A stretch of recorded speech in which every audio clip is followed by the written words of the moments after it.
Hey, what's good with everybody, man? This B New coming right back at you.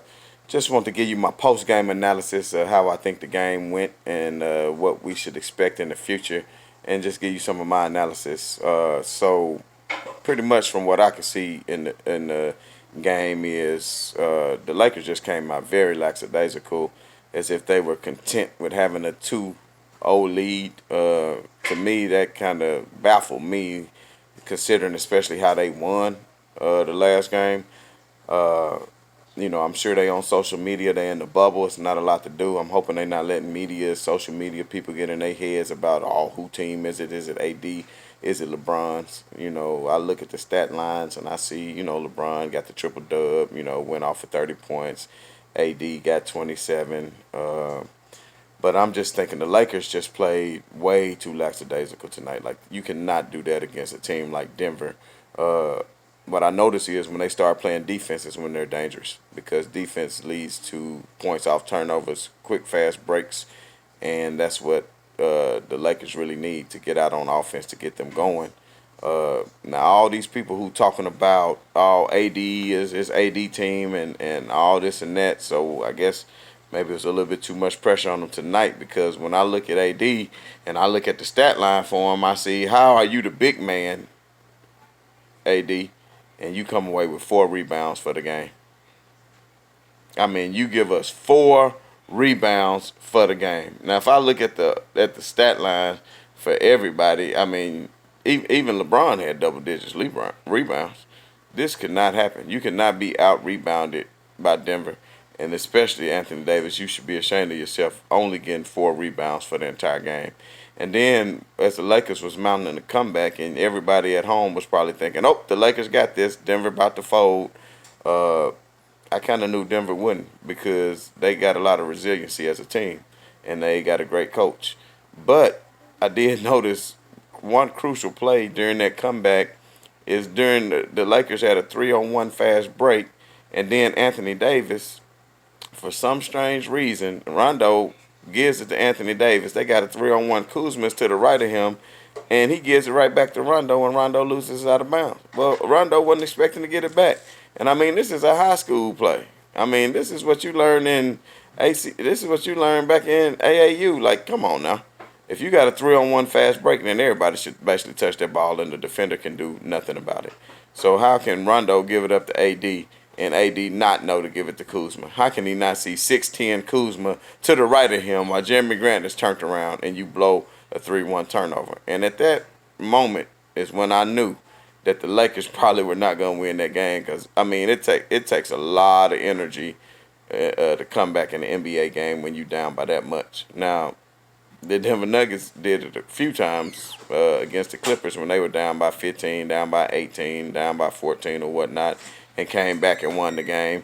But for some reason, the Lakers just could not get over the hump and be able to come back and win the game at the end, because they expended too much energy and just didn't have enough to pull it off.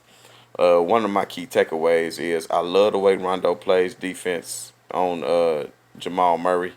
I think we need to see Rondo a little bit more. I mean, I'm not saying insert him into the starting lineup, but I would like to see his rotation come in a little bit sooner, kind of mix it up a little bit.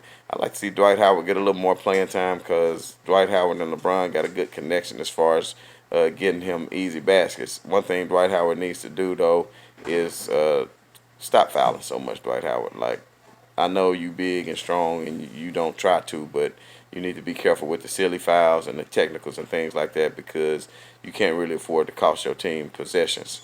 Another thing that I noticed, another key takeaway, is Caruso and LeBron. They always got a good connection. I would like to see Caruso play a little bit more. But I did notice whenever Caruso was on Murray, Murray lit him up, especially when the Lakers cut it to 4 and there was maybe 3 or 4 minutes left in the game. He did the step back, bam, 3 in the face, because he just feel like when Caruso was on him, he had so much confidence in his game and in his jumper and his 3-point shot. I like when Rondo is on Murray, because he is basically, Rondo to me is the main one who helped the Lakers mount the comeback, because of his veteran leadership on defense and all the steals and how he was getting to the ball and creating so many deflections and run out opportunities for the Lakers.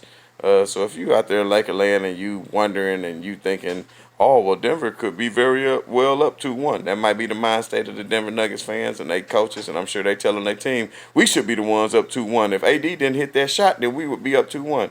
Well, that may be very well true, but at the end of the day, you're not. You're still down 2-1. So the Lakers are clearly the more talented team. I think they're the better coach team.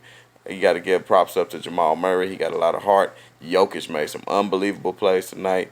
But to me, AD, it was inexcusable your play tonight. I know you got 27 points. That's all good. But you cannot be Anthony Davis and go out and get 4 rebounds.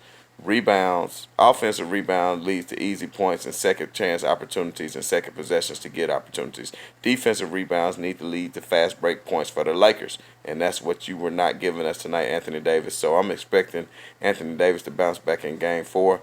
And needless to say, the Denver Nuggets been down 3-1 before, so even if the Lakers win the next game, that doesn't mean anything. You got to be able to put these boys away. Everybody is already out here just automatically saying LeBron got a ring, LeBron got a ring. Well, that's not the case. I know prior to the game I predicted the Lakers would win. I think they should have because I think if you go up 3-0, then you can really put it to bed. The Lakers did not take care of business tonight. It is what it is. But it's time to move on. We go on to the next game. We'll see everybody Thursday night. I'll be back at y'all tomorrow with maybe some more analysis. Leave some comments down below on what you like for me to talk about in regards to the series, or if you want to hear me say something when it comes to the Lakers and it comes to Miami. I'll be more than happy to make a video pregame to that. So anyway, like I said, leave any comments below what you think about my post-game analysis, what you think about Anthony Davis' play, and you can clearly see that this is still not Anthony Davis' team as bad as the media wants to make it. And I honestly think that that has some sort of effect on his play because he's listening to what the media is saying. He's listening to what social media is saying, and I think it's getting in his ear a little bit because tonight he was a little bit hesitant. Excuse me, he was acting like he didn't want to take the ball to the hole like he should have. Even some of the plays, I'm going to go back and try to put it on film so you guys can see to where he was so hesitant to even attack the glass and get rebounds, where he was content in just standing back and watching the ball. So I don't know where the effort was tonight. I also would like to make a complaint about the referees. I mean, I think the referees did everything they could to make sure Denver stayed in the game. Not saying that the NBA is rigged, but I will say that that the NBA will go out of their way sometimes to create a series, and I don't know if they're telling them before the game, hey, go out and make sure it's a close game. I would highly doubt that.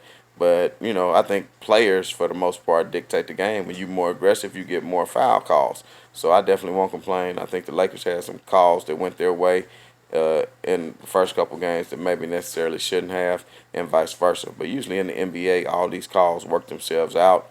Unlike football, that's why I like basketball, because they have series and usually the best team is going to win. Whereas in football, it's only one game in the playoffs and anything can happen and you can fall victim. And sometimes the best team doesn't always win because you just never know. It could be a fluke play or anything. But the good thing about basketball is it's man to man. It's a 7-game series and usually the best team wins. And we will see that. I'll see you back at y'all tomorrow. Again, this is B New saying right on to the real and death to all fakers. I'm out.